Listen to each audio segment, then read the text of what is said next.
আজকে ছোট্ট ছেলে বিহারি সারা দুপুর রোদে রোদে গরু চড়িয়েছে, আর গরু বাছুরগুলো চড়িয়ে এবার বাবা বিকাল হয়েছে, বিহারি গরু বাছুরগুলো নিয়ে বাড়ি ফিরছে। আর ফিরতে ফিরতে ঠিক যেমন আমার দাদা ভাইরা আজকে এখন আমি কীর্তন গাইছি, আপনারা বসে শুনছেন, ঠিক ঠিক এই রকম কাটোয়া কাঞ্চননগরে কয়েকজন ভক্ত মিলে বাবা ভাগবতের আসর করেছেন। আর পাঠক ঠাকুর ভাগবত করছে, আর হাজার হাজার ভক্তরা বসে আছে। আর সেই দিন পাঠক ঠাকুর ভাগবত পাঠের মধ্যে বাবা ওই ভগবানের গোষ্ঠ লীলার কথাটা বলছে। ওই গোষ্ঠ লীলা গো, ভগবান কৃষ্ণ সকালবেলা গরু চড়াতে যায় আর বিকালবেলা গরু নিয়ে ফেরে, মানে এই লীলাটা আলোচনা করছে ভাগবতের মধ্যে দিয়ে। আর আলোচনা করতে করতে পাঠক ঠাকুর বলে উঠলেন, ও মাইরা জানো বৃন্দাবনে কৃষ্ণ নামে একটা বড় লোকের ছেলে আছে, তার 9 লক্ষ ধেনু আছে, তার 24 জন বন্ধু আছে। আর জানো ওই ছেলেটাকে যদি কেউ ভালোবাসার মতো বাঁচতে পারে, কিছু চাইতে লাগে না, এত কিছু দেয় এত কিছু দেয় যে রাগ বাড়ে জায়গা পায় না। কথাটা বলা শেষ, আর ছোট্ট বিহারি রাস্তায় দাঁড়িয়ে দাঁড়িয়ে পাঠক ঠাকুরের মুখ দিয়ে শুনছে। ও বাবা, তাহলে কেন আমি মরতে চারানা মাইনের কাজে যাব? হ্যাঁ, কাজ যদি করতে হয় আমি কৃষ্ণের বাড়ি কাজ করব। দেখেছেন, এত কীর্তন শোনেন, এত কীর্তন গাই, এতটুকু বিশ্বাস আমাদের নাই। আর একটা ছোট্ট দুধের বালক, তার এক বুক বিশ্বাস, একদিন পাঠ শ্রবণ করে। ভালোই হয়েছে বাবা, আমার মার দুঃখ, তাহলে ওই যে কৃষ্ণ নামে বড় লোকের ছেলের বাড়ি কাজে যাব, ওর 9 লক্ষ ধেনু আমি 2-4টা চড়াবো, ওর 24 জন বন্ধু, আমাকে নিয়ে 25 জন হবে। আর ওকে নাকি ভালোবাসলে কিছু চাইতে লাগে না, এত কিছু দেয় এত কিছু দেয়, নাকি রাগ বাড়ি জায়গা পাও না। ভালোই হয়েছে বাবা, দরকার নেই আমার চারানা রোজে কাজ করা। চলো, ছুটতে ছুটতে মার কাছে গেছে। ওমা, কিরে বাবা? ওমা, যে বাড়িতে কাজ করছিলাম ও কাজ আমি ছেড়ে দিয়েছি। কেন রে পাগল, ছেড়ে দিলি কেন? ও কাজ আর ভালো লাগেনি, আমি নতুন চাকরি পেয়েছি। নতুন চাকরি পেয়েছিস? কোথায়? জায়গাটা কোথায়? বলে জায়গাটার নাম হলো বৃন্দাবন। কোথায় কাজে যাবি? বৃন্দাবন। বৃন্দাবন তুমি তো জানো না, তোমাকে কি বোঝাবো? জানো মা, বৃন্দাবনে কৃষ্ণ নামে একটা বড় লোকের ছেলে আছে, তার 9 লক্ষ ধেনু আছে, তার 24 জন বন্ধু আছে। আর জানো ওই ছেলেটাকে নাকি ভালোবাসলে এত কিছু দেয় এত কিছু দেয়, নাকি রাগ বাড়ি জায়গা খুঁজে পাবে। আমা ভালো করিনি বলো তো? মা খিলখিল করে হেসে উঠেছে, কিরম পাগল ছেলে দেখেছে। এই ওটা তো লীলার কথা, কৃষ্ণ এখন বৃন্দাবনে থাকে না। 125 বছর বয়সে জরা ব্যাধির তীরে তিনি দেহত্যাগ করেছেন। এখন আর কৃষ্ণ না, তুমি জানো না বৃন্দাবনে কৃষ্ণ আছে আছে। কি পাগলের পাল্লায় পড়েছে বলো দিনি, বৃন্দাবনে নাকি কৃষ্ণ আছে। ঠিক আছে, তোর মার কথা বিশ্বাস হচ্ছে না তো? যে পাঠক ঠাকুর পাঠে বলেছে তুই তার কাছে যা, সে যদি বলে যে বৃন্দাবনে কৃষ্ণ আছে, তাহলে তুই চলে যাবি। আর সে যদি বলে ওটা লীলা, তাহলে আমার ছেলে তুই আমার কাছে ফিরে আসবি। আমা এইটা তুমি মন্দ বলনি। ঠিক আছে, তুমি একটু দাঁড়াও, আমি যাব আর আসবো। যাবার সময় ষষ্ঠাঙ্গে মাকে প্রণাম। মা বলছে, আরে পাগল প্রণাম করছিস কেন? বলে প্রণাম করব না, যদি বলে বৃন্দাবনে কৃষ্ণ আছে, তাহলে তো তোমার কাছে আমি আর ফিরছি না, ওখান থেকে চলে যাচ্ছি। হ্যাঁ, তাহলে তোমার মতো মাকে প্রণাম করা হবে না। ওই জন্য আগে থেকে আমি একটু কাজ গুছিয়ে যাচ্ছি। মা বললো, খোকা যে কাজে যাচ্ছিস তোর কাজে যেন সফল হয়। সব থেকে বড় শক্তি পেয়ে গেল বাবা বিহারি। মা আশীর্বাদ করে ছেড়ে দিয়েছে, ছুটতে ছুটতে ছেলে সেই পাঠক ঠাকুরের কাছে গেছে। ঠাকুর মশাই, ঠাকুর মশাই। কিরে বাবা? ঠাকুর মশাই সত্যি করে বলবে, তুমি কালকের এখানে বসে বলনি বৃন্দাবনে কৃষ্ণ নামে একটা ছেলে আছে? হ্যাঁ বলেছি। তুমি বলনি তার 9 লক্ষ ধেনু আছে? হ্যাঁ বলেছি। তুমি বলনি তার 24 জন বন্ধু আছে? হ্যাঁ বলেছি। তুমি বলনি না চাইতে বাবা এত কিছু দেয়, রাখবার জায়গা থাকে না? বলো, বলনি? হ্যাঁ বলেছি। তা কি হয়েছে তুমি জানো? তোমার মুখের কথা শুনে যে বাড়িতে কাজ করছিলাম, ওই কাজ আমি ছেড়ে দিয়েছি। আমার মা লোকের বাড়ি কাজ করে আমায় এত বড় করেছে, আমার মায়ের দুঃখ মোচন করতে আমি বৃন্দাবনে কৃষ্ণের বাড়ি কাজে যেতে চাই। কিন্তু জানো আমার মা বলছে ওইটা নাকি লীলা, কৃষ্ণ নাকি আর বৃন্দাবনে নেই, তিনি নাকি জরাবাঁধের তীরে দেহত্যাগ করেছেন। তুমি বলো না সত্যি কি বৃন্দাবনে কৃষ্ণ নেই? ছেলেটার ওই কাঁদা বদন দেখে পাঠক ঠাকুরের যে সত্যিটা বলবে বলার ভাষা পাচ্ছে না। আমি যদি সত্যিটা বলি ওর বিশ্বাস ভেঙে যাবে, তাহলে এমন কথা বলবো যেটা মিথ্যা নয়, যেটা সত্যিও নয়। আছে বাবা কোনো কোনো কথা দেখবেন আছে মিথ্যাও নয় আবার সত্যিও নয়।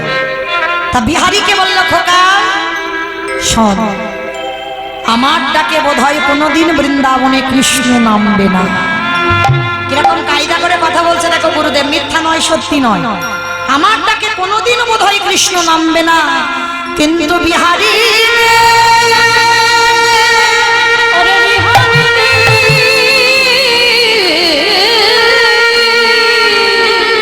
ওরে তোরে প্রেম তোরে ভালোবাসা আমার কৃষ্ণকে নতুন করে বৃন্দাবনে লীলা করিতে হবে। ওরে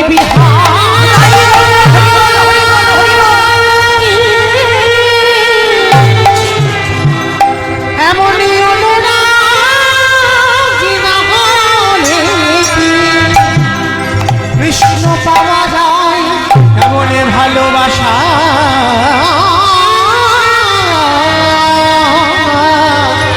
না দিলে কি কৃষ্ণ পাওয়া যায়। ছোট বিহারী একেবারে লাফ দিয়ে উঠেছে।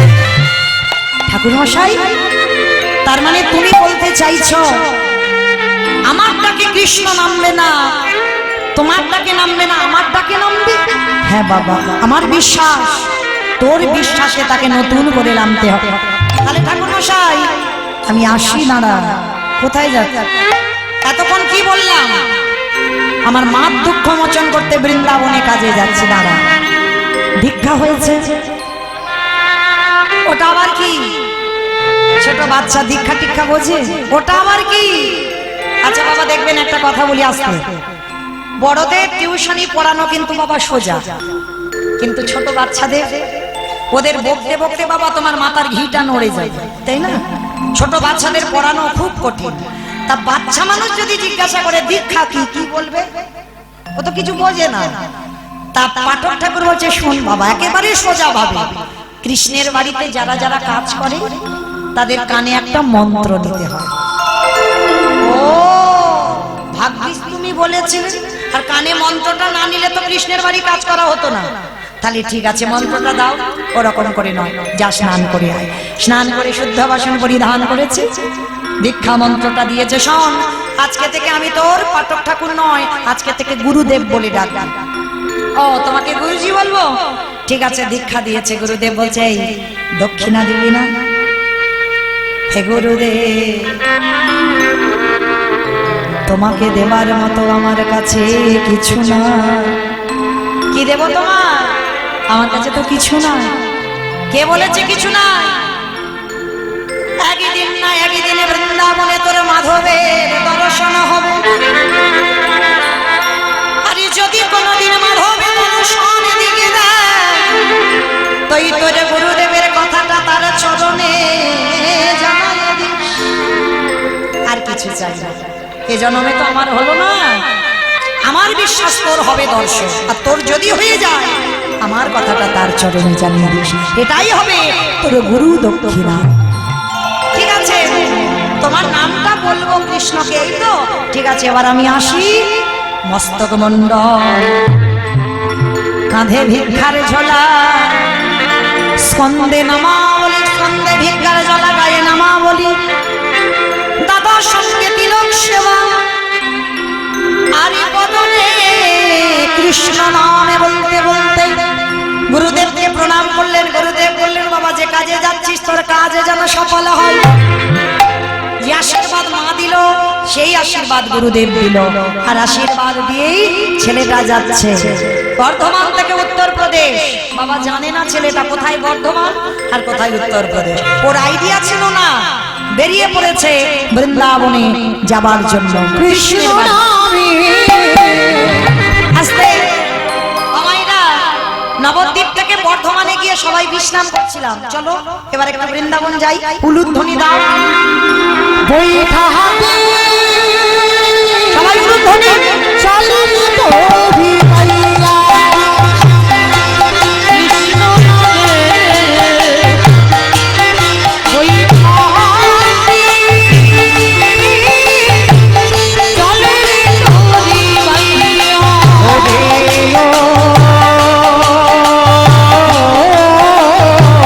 ও ফুলে গাবে নাইয়া কৃষ্ণ নামে বৈঠা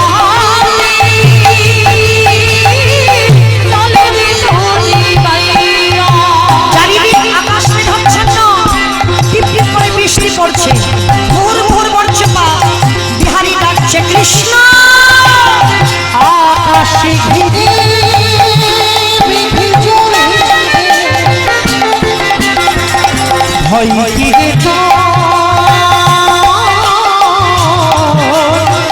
কৃষ্ণ নামে ওরে কৃষ্ণ নামে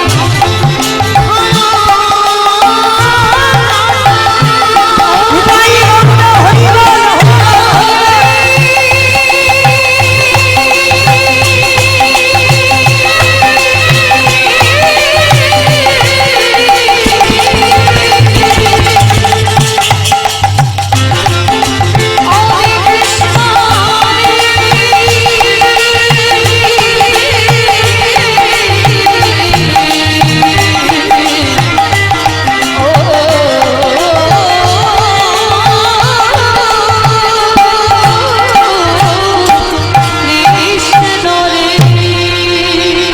আজকের কৃষ্ণ নামটাকে আশ্রয় করে বিহারী লাল বেরিয়ে পড়েছে কৃষ্ণ নাম, কৃষ্ণের বাড়িতে কাজ করবার জন্য। আর যেতে যেতে আর পারছে না, কত দূর কত দূরে গেলে তোর চরণ পাবো বা, একেবারে দেখা দে, একেবারে দেখা দে। এক সপ্তাহ অনাহারি অনিদ্রায় কঙ্কালের সারে দেহ গাছের তলায় বিহারী লাল অচৈতন্য হয়ে পড়ে গেল। সর্বাঙ্গ থেকে রক্ত ঝরে ঝরে পড়ছে। বৃন্দাবনের বঙ্কুজি আর থাকতে পারল না, পাথর রূপ ত্যাগ করে বন্ধু রূপ ধারণ করে বিহারীর মাথায় এসে পরশ করেছে। পরশ মনির পরশে যেমন লোহা সোনা হয়, আজকের আমার গোবিন্দ পরশে বিহারী সব জ্বালা জুড়িয়ে গেল। এই এখানে পড়ে পড়ে কাঁদছিস কেন, কি হয়েছে তো? বিহারী বলছে তোমার নাম কি গো? আমার নাম? ভগবান হঠাৎ কারো ধরা দেয় না। এই যে এতজন ভক্তের ভিতরে ভগবান যদি কোনো রূপ ধরে বসে তাকে চিনতে পারবেন, সে যদি ধরা না দেয়। বিহারী আমার নাম হলো বিপদ ভঞ্জন মধুসূদন। যারা যারা বিপদে পড়ে তাদেরকে রক্ষা করি। ও বন্ধু, বন্ধু বলতে পারো কোথায় কৃষ্ণের বাড়ি? রে জলের ঘাটে দাঁড়িয়ে জল জল করছে, সামনেই সাক্ষাতে কৃষ্ণ, তাকে জিজ্ঞাসা করছে কৃষ্ণের বাড়ি কোথায়। এই ভগবানও তো কম কায়দাবাজ নয়। এই কৃষ্ণের বাড়ি জেনে তোর লাভ কি হবে? লাভ কি হবে জানো? আমি তো বর্ধমান থেকে আমার মায়ের দুঃখ মোচন করবো বলে কৃষ্ণের বাড়ি কাজে এসেছি। তার নবলক্ষ ধেনের মধ্যে আমি 2-4টি চড়াবো, 24 জনের বন্ধুর মধ্যে আমি একজন হব। আর তাকে ভালোবাসলে নাকি কিছু চাইতে লাগে না, অনেক কিছু দিয়ে দেয়। ওই জন্য তো ছুটে এসেছি। বলো না আমার কৃষ্ণের বাড়ি কোথায়? ভগবান মনে মনে করলে রে এতটুকু ছেলে, ও কি জানে না যে কৃষ্ণ আর বৃন্দাবনে থাকে না? আর আমি যদি ওকে বলি যে কৃষ্ণ বৃন্দাবনে নেই, তাহলে ওর বিশ্বাস ভেঙে যাবে। না না না, যাতে বিশ্বাস না ভাঙে তার জন্য একটা ব্যবস্থা করতে হবে। ওকে মিথ্যা বলবে। আর বাবা সবাই যে মিথ্যা বলছে, এই মিথ্যাটা একদিন সত্যি হয়ে দাঁড়াবে। ভগবান বলছে বিহারী তুই এসে গেছিস, তুই এসে গেছিস। কৃষ্ণের এসে গেছে। কই? ওই তো মানে মন্দিরের পূজারীর বাড়ি, ওর অনেক গরু বাছুর আছে, ওইটা তোর কৃষ্ণের বাড়ি, ওইটা কৃষ্ণের বাড়ি। ঠিক আছে আমি যাই, ও বন্ধু আমাকে একটু নিয়ে চলো না। ভগবান মনে মনে করছে না না না, আমি গেলে হবে না, আমি যদি ওর সঙ্গে যাই, ও যদি হাত ধরে আর না ছাড়ে। ভগবান বাবা ভক্তের কাছেই সবসময় পরাজিত। ভক্তই পারে ভগবানকে মারতে, ভক্তই পারে ভগবানকে চোখ রাঙাতে, ভক্তই পারে ভগবানকে শাসন করতে। আজকের বিহারী কি করেছে বাবা? ওই কৃষ্ণকে বলছে তুমি যাবে না, বলছে না। আচ্ছা কখন তোমার সঙ্গে আমার দেখা হবে? শোন, নিরজনে বসে যদি নয়নের জালে কায় মনোবাক্যে যদি ডাকার মতো ডাকিতে পারো, আমি যে ভক্তের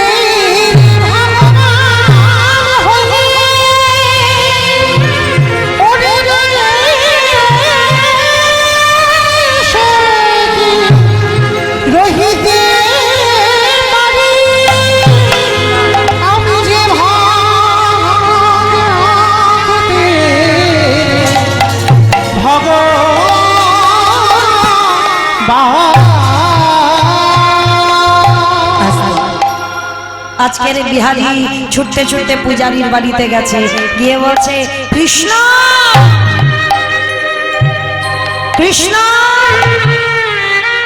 পূজারী বেরিয়ে, এই কে তোর কৃষ্ণ? কাকে তুই কৃষ্ণ বলে ডাকছিস? এটা কোনো কৃষ্ণ কৃষ্ণের বাড়ি নয়। আমি জানি ও ছোট সোজা সরল ছেলে তো। দেখবেন বাবা বাচ্চাদের হৃদয়ে কোনো ঘোর পেঁচ থাকে না, সোজা সরল হৃদয়। আর বিহারী এমন সোজা সরল ছেলে, ও কিছু ঘোর পেঁয়াজ বোঝে না। আমি জানি গো এটা কৃষ্ণের বাড়ি। আচ্ছা তুমি কি কৃষ্ণের বাবা? চমকে উঠেছে। কোনদিন তো কৃষ্ণের বাবা হতে পারি, যদি তোর কথা শুনে কোনদিন কৃষ্ণের বাবা হই। তার সমস্ত ঘটনা শোনাবার পর পূজারী মনে মনে ভাবলো একে সত্যি কথাটা বললে ওর বিশ্বাস চলে যাবে। কৃষ্ণ তো আর নেই বৃন্দাবন, তাহলে আমি ওকে বলবো কি করে কৃষ্ণ আছে বৃন্দাবনে? যার যেমন ভাব তার তেমনই লাভ। আজও বৃন্দাবনে বাঁশি বাজে, আজও বৃন্দাবনে রাস হয়। যার যেমন ভাব, যার যেমন হৃদয়, সে তেমন দর্শন পায়।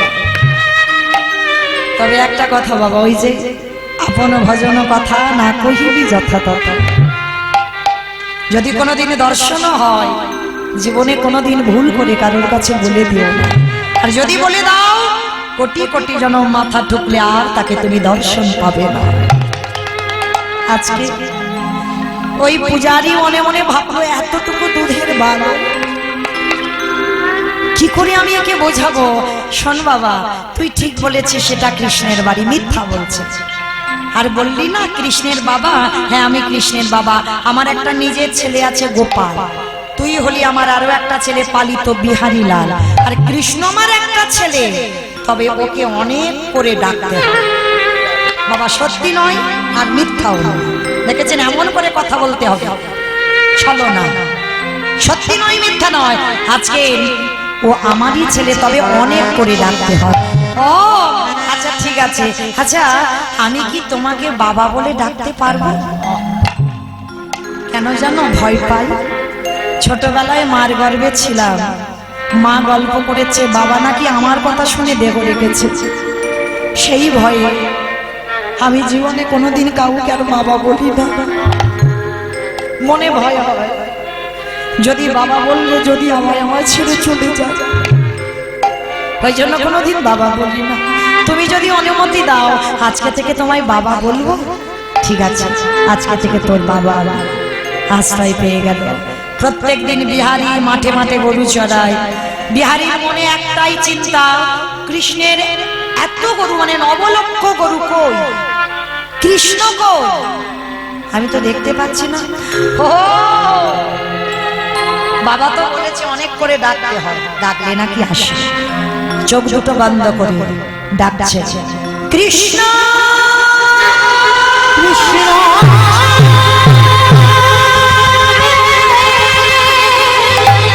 কৃষ্ণ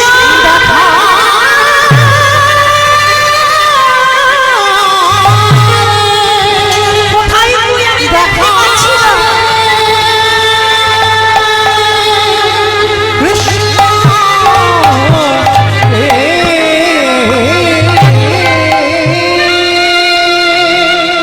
বাবা বললো নাকি তোকে অনেক করে ডাকলে তুই নাকি দেখা দিস।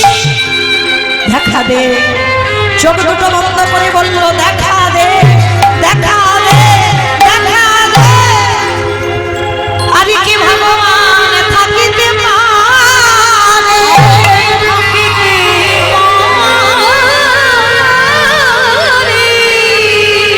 বাঁকা করে বাঁকা হাতে মোহন উড়ুথলি, উড়ুথলি, উড়ুথলি। আজ কাল শ্বশুর বৃন্দাবনে দাঁড়াইছে। কৃষ্ণ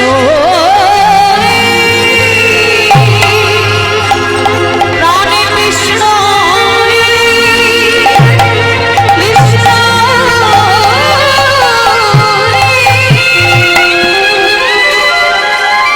ওই তো, ওই তো আমার কৃষ্ণ, ওই তো বাঁশি বাজাচ্ছে, ওই তো কত গরু, ওই তো কত বন্ধু, বন্ধু। আজকে যা হলো হলো, কালকে তোর সঙ্গে তোর মাঠে গরু চড়াতে আসবো। বিহারি গরুগুলো নিয়ে ফিরে এলো। ভগবান দর্শন পেয়েও বাবা এমন সোজা সরল ছেড়ে ধরে রাখতে পারলো না, চলে গেল বিহারি। ভগবান মাঠ থেকে অন্তর্ধান হয়ে চলে গেল। পরের দিন কৃষ্ণের মাঠে গরু চড়াতে যাবে, আর পরের দিন হয়ে গেল বাবা একাদশী। ও মাইরা, কতজন একাদশী করেন একবার হাতটা তোলেন তো দেখি। হাত কই? ও মা, নদীয়ার মানুষ হাত উঠছে না কেন? মাঝে মাঝে একবার করে ওঠে আর নামে, তার মানে কি অর্ধেক করো আর অর্ধেক করো না? চলো দেখি কাদের একাদশী।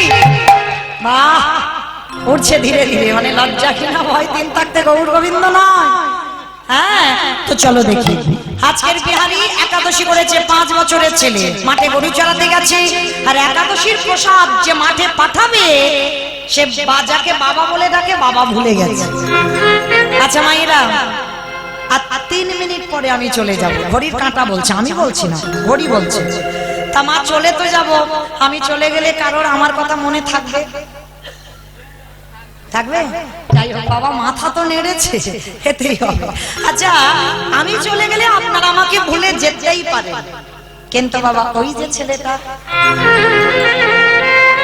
অত সোজা নয়। বিশ্বাসে মিলায় বস্তু তর্কে বহুদূর, বিশ্বাস রাখতে হবে।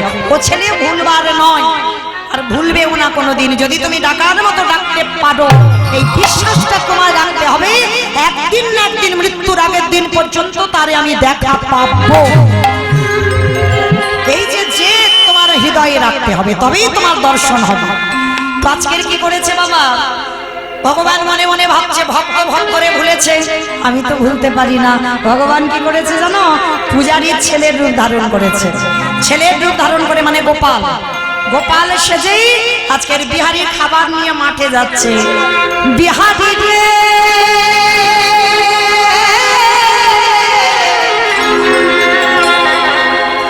একেবার আমার পানে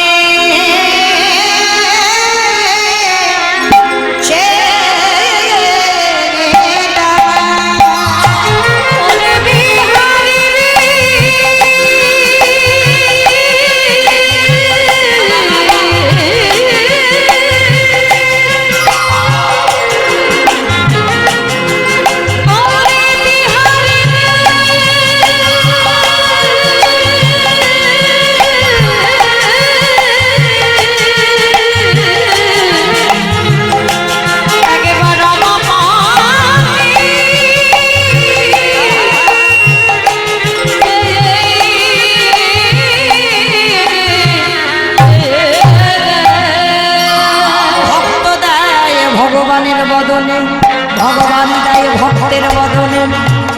সেবা হয়ে গেল, চিনতে পারলো না, ধরতে পারলো না, মানে ভাই মানে গোপাল হয়ে খাইয়ে গেল ভগবান। খাওয়ানোর পরে ভগবান কিছুটা দূরে গিয়ে অন্তর্ধান হয়ে চলে গেছে। বিকালবেলা বিহারী বাড়িতে ফিরেছে, বাড়িতে ফিরে বাবার উপরে রাগ দেখাচ্ছে। বাবা, একদিন আমি নাই বা খেতাম, তা বলে তুমি আমার ওইটুকু ভাই গোপালকে পাঠিয়েছো? হ্যাঁ, এ গোপাল তো আসল গোপাল, সে তো অবাক হয়ে যাচ্ছে। আর আমি তো যাই, বাবা বলছে আমি তো কাউকে পাঠাইনি। তাহলে গেল কে? এক পা দুপা করে মন্দিরে গেছে, গিয়ে দেখে না বাঁকা করে, বাঁকা হাতে কালো শশী, আচ্ছা মুরলী ধারী দাঁড়ায় আছে, চরণে দিয়ে বাহিরে হচ্ছে রক্তের ধারা। তিনি ভক্তে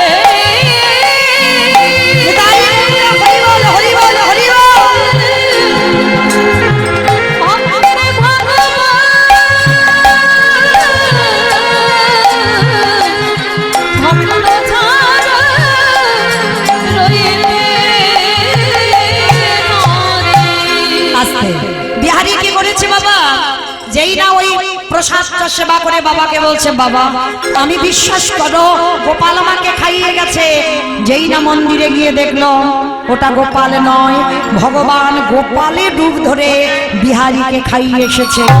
বিহারী, আজকে থেকে তুই মাঠের কাজ করবি না, আজকে থেকে তুই মন্দিরের দারোয়ান হয়ে থাকবি। চাকরির প্রমোশন হয়ে গেল, মাইনে বেড়ে গেল, প্রত্যেকদিন বিহারী দারোয়ান হয়ে থাকে। দেখতে দেখতে প্রতিদিন ওই মন্দিরে যুগলে দাঁড়ায় রাধা গোবিন্দ। আর আজকের বিহারী পাহারা দিচ্ছে। আজকের দুটো বুড়ো বুড়ি প্রথমে এলো, বিহারী দরজা ছেড়ে দে ভিতরে যাব। বিহারী দরজা ছাড়লো না। পরে বাবা 8 জন মেয়ে এলো, দরজা ছেড়ে দে ভিতরে যেতে চাই, বিহারী দরজা খুললো না। শেষে একটা রূপ ও লাবণ্যময়ী নারী এসেছে, দরজা ছাড়তে চাইলো কিন্তু খুললো না। বিহারী বলে, দাঁড়াও, তোমরা বাইরে দাঁড়াবে, আমি ভিতরে কৃষ্ণের সঙ্গে একটু আলোচনা করে আসি। আর যেই না বাবা, বিহারী তো জানে কৃষ্ণ মানে আমার মতো একটা ছেলে। ভিতরে গিয়ে দেখে না কোথাও কিছু নেই, একটা পাথরের শিব বিগ্রহ দাঁড়িয়ে আছে।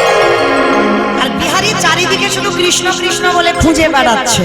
ভগবান বলে, এইবার ওকে একটু সাক্ষাতে দেখা দেব।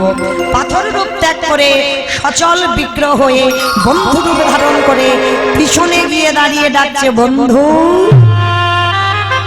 কে কে? আমি তোর বন্ধু না।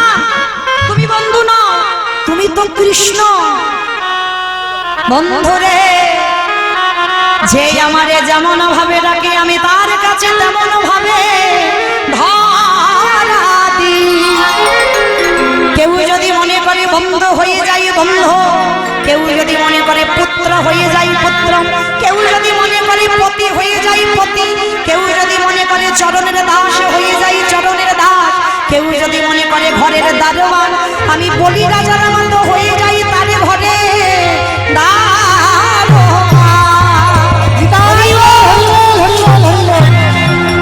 কৃষ্ণ।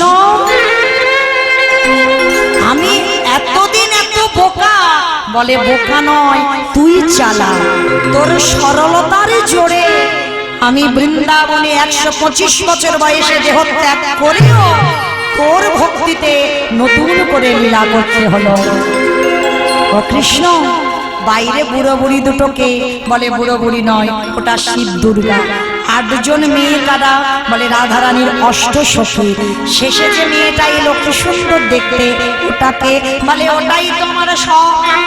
রাধা দাস রাধা দাস রাধা দাস, ইহাতে সন্দেহ আর কোটি জন্ম হয় যেন তা বিফল জন্ম। আমি ওই চরণে সারা জীবনের মতো বিক্রি হয়েছি। সারা জীবনে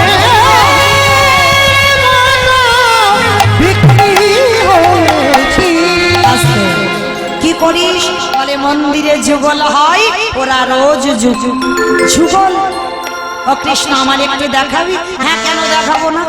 দাঁড়া দাঁড়া দাঁড়া দাঁড়া, চলে তো যাবো, মাইনেটা দিবি না? কি বাবা, মাইনের জন্য তো কাজে আসা বৃন্দাবনে বর্ধমান থেকে, মাইনে দে। বল কি মাইনে চাস? শোন, চড়ানোর মাইনে কি চাস? বর্ধমান কাটোয়া কাঞ্চন নগরে জন্ম দুঃখী মা বসে আছে, যেদিনে চারে জন মাসের দোলায় আমাকে লইয়ে যাবে, যেদিনে কৃষ্ণ বলবার ক্ষমতা থাকবে না, ক্ষমতা থাকবে না। কৃষ্ণ রে ওরে কৃষ্ণ রে, আমার মায়ের হাত ধরে ভব নদী পার করে দিবি, তথাস্তু তাই হবে। আর কি চাস? শোন, মন্দিরে দারোয়ান হয়েছিলাম, চাকরির একটু ডিগ্রি বেড়েছিল, মাইনে বেড়েছিল, ওইটা দে। কি চাস? শোন, যারে জন্য তোরে দেখা পেলাম, কার জন্য দেখা পেল মা? গুরুদেব। গুরুদেব দেহ শুদ্ধ করলো, তবে তো কৃপা হলো। আর দক্ষিণা চেয়েছিল, মনে আছে? কৃষ্ণ রে, আমার গুরুদেবের নামটাকে যেন চজনের ধারে ধারে লিখে রাখবি। যেন ধুয়ে মুছে না কানা। চরণের ধারে ধারে লিখে রাখবি। ভগবান বলছে, বিহারী তুই কিছু চা। বলে কি চাইবো? আমি তো সব থেকে বড় ধনী। আমার পৃথিবীতে ধনীকে